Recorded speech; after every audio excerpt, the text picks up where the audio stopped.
Ahojte, v dnešnom videu budem presadzať palmu Yucca, ktorú môžete momentálne teraz vidieť na videu. Je to tá palma, ktorú som našiel zhruba pred jedným mesiacom vyhodenú vonku a ako som vám už vo videu spomínal, budem ukazovať, ako sa jej počas celého roka darí. Tak dnes prišiel ten správny čas, aby som ju presadil. Čo potrebujeme na presádzanie: šrobovák, na pritláčanie hliny, mám tu vodu, väčší kvetináč. V popise môžete potom vidieť, z jakého kvetináča idem, z menšieho kvetináča do väčšieho, zhruba takýto rozdiel, a hlinu. Ako môžete teraz vidieť, tak palma už má roztrhnutý črepník, pretože naozaj je dosť veľká a ten črepník bol dosť malý, tak sa budem teraz snažiť opatrne aj tie spodné korene, aj črepník, ja to vystrihám, rozstrihnem nožničkami a opatrne oddelím korene od črepníka.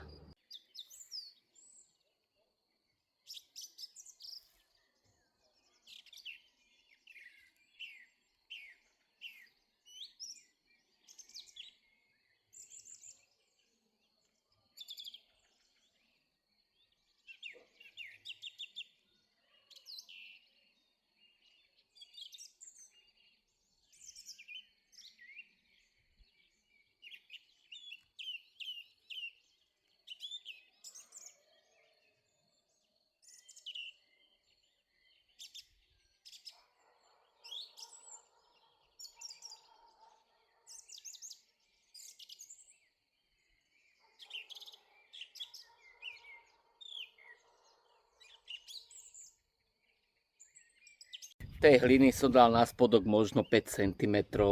Uvidím podľa toho, ako tam vložím palmu, po prípade ju vytiahnem a dám na novo.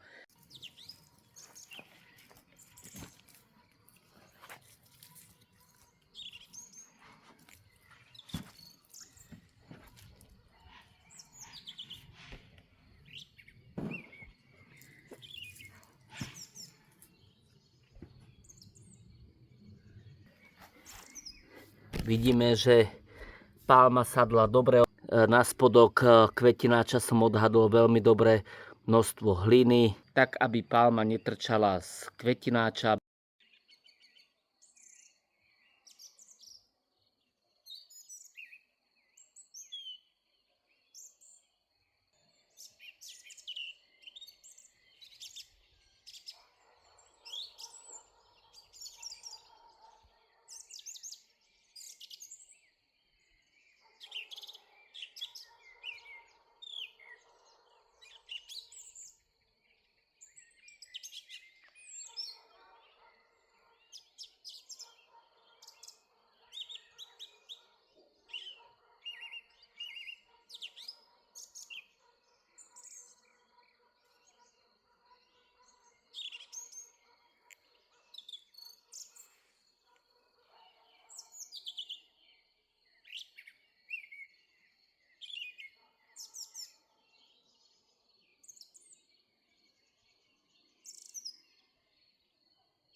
Palma sa podarila presadiť, teraz už len zalejem.